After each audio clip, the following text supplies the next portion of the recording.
विचार करना, आज तक के जीवन में जहाँ हमें देव शास्त्र गुरु के चरणों में बैठकर अपने भावों को, अपने परिणति को सुधारना था, वही हमने अपनी भाषा और अपनी कसायों के द्वारा कितना राग द्वेष करते हुए वहाँ कर्मबंध किया।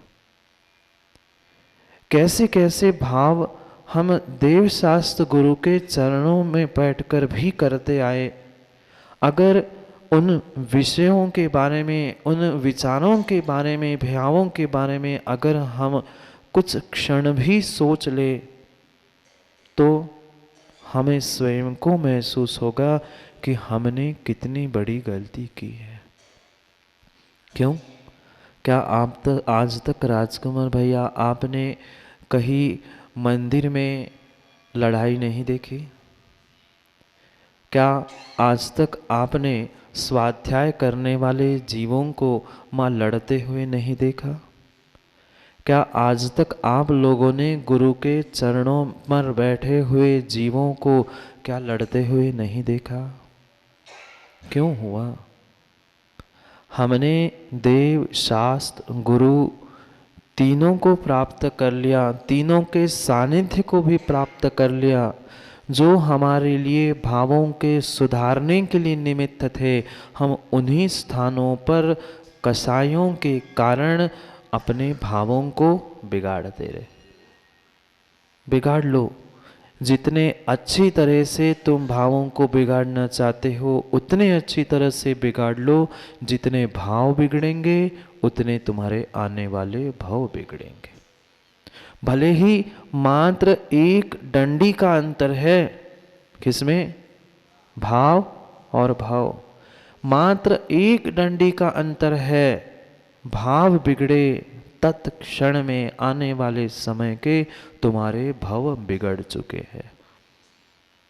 क्योंकि बहुत लंबा समय बीत जाता है, जीव को भान नहीं होता कि मैंने भी कुछ पाप किए होंगे, मैंने भी कुछ गलत कार्य किया होगा, जिसके कारण मेरा वर्तमान आज बिगड़ रहा है। जो हमारे जीवन में वर्तमान में माँ दुख नहीं है ना? दुख नहीं है ना? क्यों आया दुख? किसी दूसरे ने दिया था? कोई दूसरे की शक्ति ही नहीं है मुझे सुख दुख देने की। ये जो कुछ भी सुख दुख मैंने प्राप्त किए हैं, उन सुख दुख का कर्ता मेरे भाव थे, आज के नहीं। मेरे कल के भाव मेरे आज के सुख दुख के कर्ता है, और मेरे आज के भाव आने वाले कल के कर्ता है।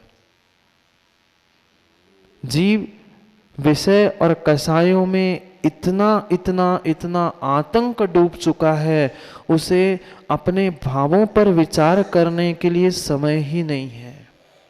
सुधार करना तो बहुत बहुत दूर की बात है। सुधार नहीं, हम अपने स्वयं के भावों के बारे में भी विचार नहीं कर रहे। हमें कैसे भाव और कैसी भावनाओं के साथ क्रियाओं को क्रियान्वित करना था, शायद आज तक हमें नहीं पता चला। पढ़ डाले, सैकड़ों ग्रंथ हमने पढ़ डाले, हजारों भगवंतों की प्रतिमाओं पर हमने कलश ढार दिए। एक थाली से दूसरे थाली में, इस डब्बे में, वहाँ हमने द्रव्य भी फेंकना सीख ली, पर माँ ये कोई श्रावक की क्रियाएं नहीं थी। उन भावों को जब तक हम संभालेंगे नहीं, समझेंगे नहीं, सुधार नहीं करेंगे, तब तक हमारी ये प्रत्येक क्रिया व्यर्थ है। थोड़ा सा भावों में सुधार करने की आवश्यकता है।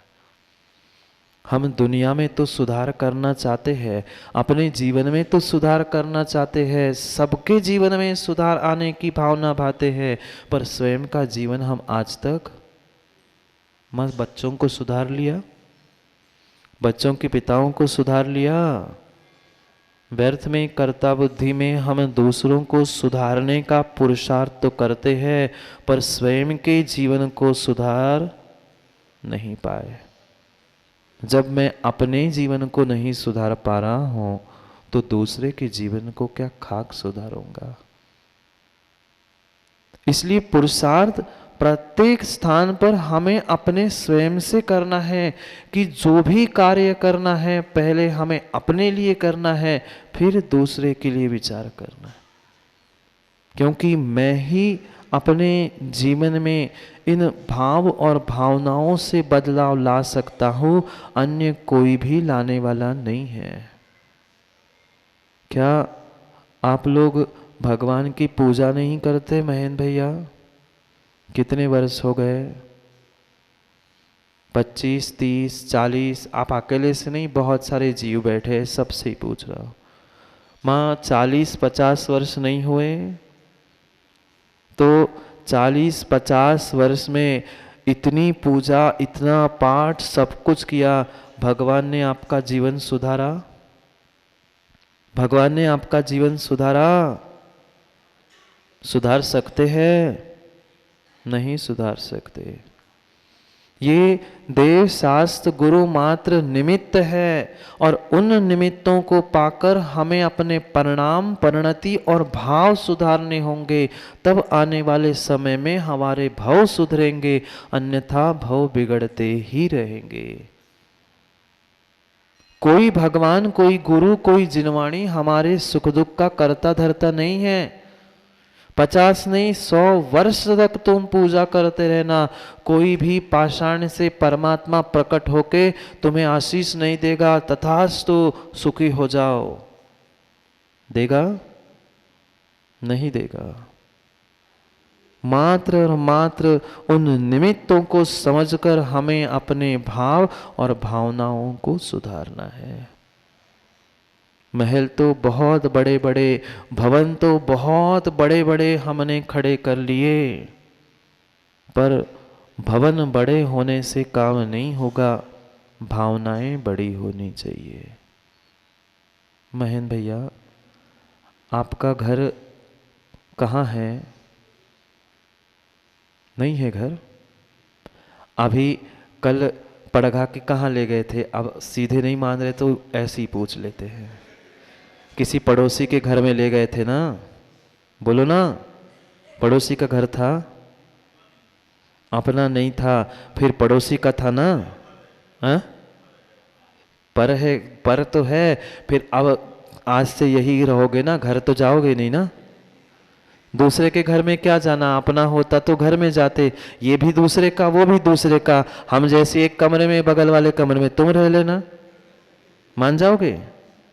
ये व्यर्थ की बातें हैं, सीधी सीधी कह दो। ये जो घर है, मकान है आपका, उसी घर में आपका जन्म हुआ था ना? बोलो ना, उसी घर में आपका जन्म हुआ था क्या? अभी तो 2-3 मंजिल का वह इतना बड़ा भवन खड़ा है, उसमें आपने जन्म लिया था? नहीं लिया था। जन्म तो लेता है राजकुमार भैया व्यक्ति एक छोटे से, किसमें लिया था? बड़े मकान में नहीं। जितने जितनों के बड़े बड़े आज भवन दिख रहे हैं, वे जितने भी बड़े भवन हैं, जन्म लेते समय उतने बड़े नहीं थे। आज समय बीतता गया, हमने अपने भवनों को तो बड़ा कर लिया, पर जितने हमारे भवन जन्म से लेकर 50 वर्ष तक बड़े हो गए हैं, ऊंचे हो गए हैं, क्या उतनी बड़ी भावनाएं हुई है? भवन ऊंचे करने से कल्याण नहीं होगा। हमें ना आपके घर से प्रयोजन है, ना आपके भवन से, ना आपके मंजिलों से प्रयोजन है। मात्र कहने का अभिप्राय यही है कि हमने जो इन भवनों को ऊंचा करने का प्रयास किया है, वही अगर हमने भावनाओं को ऊंचा किया होता तो शायद भवनों में रहने की जरूरत ही नहीं पड़ती। भवनों में रह रहे हैं मतलब हमारी भावनाएं छोटी है। ये पर का, ये स्व का, ये अपना, ये उसका, ये जब जब विकल्प आ रहे हैं तब तब हमारी भावनाएं ऊंची नहीं हैं। हमें आपने बुलाया, आपने कहा महाराज जी इस कमरे में रुकना है, हम रुक गए। हमने ये नहीं कहा गुरसय वालों का कमरा है, अपना है कि पराया है। स्थान मिल गया, रुक गए, काम हो गया, चले जाएंगे। समझना, भवन वही है, पर इस भवन को गुरसराय वाले कहते हैं महाराज जी हमारा नगर का भवन है, प्रवचन हॉल है। क्यों? क्योंकि भवन तो हम ऊंचे कर रहे हैं, पर सच्ची भावना ऊंची नहीं कर रहे। कौन सी भावना और किस भावना की बात हमें करनी है, किन भावों की बात करनी है? अनादि काल से ये जो मेरी आत्मा अस्वस्थ है, बीमार है, हुए क्या मानते हो? हमारी आत्मा अनादि काल से ये जन्म, जरा और मृत्यु रूपी रोगों से बीमार, अस्वस्थ है। और इस अस्वस्थता को ही, बीमारी को ही दूर करने के जो हमारे विचार है, जो हमारा चिंतन है, वास्तव में वही भावना है। क्या? हमारा जो ये मन, हमारी जो ये आत्मा अनादि से अस्वस्थ अवस्था में है, उस अस्वस्थता से मैं स्वस्थ कैसा हूँ? एक छोटी सी माँ हमारे शरीर में बीमारी हो जाए, सरदर्द भी हो जाए, तो क्या आप ये विचार नहीं करते मैं कौन सी गोली खा लूँ या ऐसा क्या कर लूँ जिससे मेरा सरदर्द ठीक हो जाए? जब शरीर की बीमारी के लिए हम विचार करते हैं, तो आत्मा की बीमारी के बारे में भी हमें विचार करना होगा। उस आत्मा की बीमारी को ही ठीक करने की जो हमारी विचारधाराएं चल रही है, जो मेरे भाव है, वास्तव में वही भावना है, और उन्हीं भावना से ही मेरा कल्याण होगा, संसार वृद्धि की भावनाओं से नहीं। आगम में तो आचार्य भगवंत उनको भावना ही नहीं कहते। भावना तो वही है 16 कारण भावना, वैराग्य भावना, 12 भावना, ये सामायिक भावना, ये सभी भावना है जिससे भव का नाश होता है, वही भावना है। भावना और भवना, भाव भी ना बचे और भव भव का दुख भी ना बचे, वही भावना है। ऐसी भावना को ही हमें समझना है। भवन नहीं, भावनाओं को ऊंचा करना है। चाहे भव न या भावना, दोनों में यही कह रहे हैं, भवना, भावना, भाव भी नहीं रहे और ये भव भव का दुख भी मेरे भीतर नहीं रहे। यही पुरुषार्थ करने का हमारा यह उद्देश्य यहाँ पर चला। क्योंकि आचार्य भगवंत अमित गति स्वामी की भावना द्वात्रिंशतिका इस ग्रंथ को हम यहाँ वाचना में प्रारंभ करने जा रहे। कल भी हमने भूमिका समझी थी, आज हमें उस पहले श्लोक को पढ़ना है जिस श्लोक के द्वारा आचार्य भगवंत हमें विधि समझा रहे हैं। किस प्रकार से मैं अपने लोहे रूपी इस मनुष्य जीवन को परमात्मा रूपी स्वर्ण पर्याय में परिणत कर लूं, इस यात्रा को ही यहाँ समझा रहे हैं। ये भावना और ये सामायिक पाठ एक ऐसी अद्भुत विधि है, सामायिक के द्वारा ही हम अपनी आत्मा को परमात्मा बना सकते हैं। क्या मात्र साधुओं के लिए और श्रमणों के लिए ही सामायिक की बात कही है? नहीं, नहीं कही। जैसे एक धर्म रथ के श्रावक और श्रवण दोनों चके हैं, ऐसे ही सामायिक के लिए भी दोनों को व्याख्यायित किया। श्रावक हो चाहे श्रवण हो, दोनों को भी सामायिक करने की आज्ञा दी है। और जिनको सामायिक करने की बात कही है, उनके उन दोनों परंपरा में, श्रावक परंपरा में और साधु परंपराओं में भी ये सामायिक पाठ भावना द्वात्रिंशतिका की महती भूमिका है। क्या कहा है, क्यों कह रहे हैं, उन एक एक रहस्य को समझना है।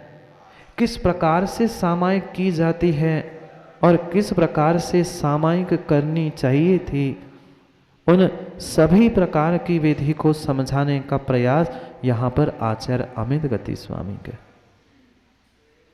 जब ये जीव समता परिणामों के साथ उस सामायिक में प्रवेश करता है तो सामायिक में स्थित होने के लिए उसे कैसे विचार करने चाहिए, क्या चिंतन करना चाहिए, क्या अनुभव करना चाहिए, एक एक विषय आचार्य अमित गति स्वामी के। अमित गति स्वामी एक ऐसे महान आचार्य हुए जिन्होंने अपने साहित्यिक रचनाओं से इस सरस्वती के भंडार में अपना असीम योगदान प्रदान किया। क्या आपने मरणकंडिका ग्रंथ का नाम सुना? ये मरणकंडिका ग्रंथ के भी सृजेता आचार्य अमित गति स्वामी है, जो भगवती आराधना में सल्लेखना समाधि की व्याख्या की है उसे ही और गुणता से और विस्तार से आचार्य अमित गति स्वामी भगवान ने मरणकंडिका ग्रंथ में लिखा। कोई ऐसे ही व्यक्तित्व से युक्त नहीं थे। राजा भोज के समय में नाम सुना? राजा भोज, भारत में एक राजा भोज हुए उज्जैन नगरी के पास, वहाँ एक राजा भोज हुए। उन राजा भोज के काल के ये अमित गति स्वामी थे। और ये तो आपको ज्ञात होगा ही, आचार्य जो राजा आदि होते थे उनके मंत्रिमंडल में उनके वह 9 रत्न आदि हुआ करते थे। तो राजा भोज के मंत्रिमंडल में 9 रत्नों में से एक रत्न आचार्य अमित गति स्वामी थे। ऐसे महान आचार्य भगवंत जिन्होंने जिनवाणी का सतत अभ्यास करते हुए अपने चिंतन से ये अद्भुत ग्रंथ हमारे सामने उद्घाटित करके रख दिए। ऐसे उस भावना द्वात्रिंशतिका के इन श्लोकों को हमें अपनी भावनाओं को ऊंचा करने के लिए समझना है, क्योंकि हम जब तक अपने भावनाओं को नहीं सुधारेंगे हमारा भाव सुधरने वाला नहीं है। आप सोच रहे होंगे कि महाराज जी बार बार भावना भावना भावना शब्द आलोक भाई क्यों कह रहे?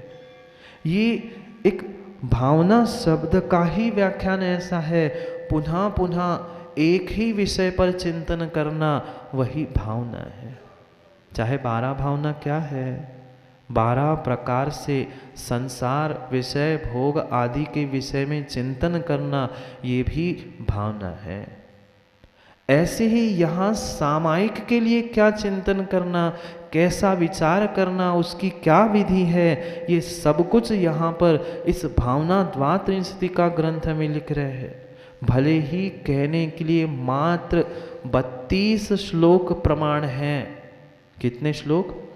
मात्र 32 श्लोक प्रमाण ये ग्रंथ है, पर इतना रहस्य इसमें आचार्य भगवंतों ने उद्घाटित किया है कि पूरे जीवन का सार इसमें कह दिया।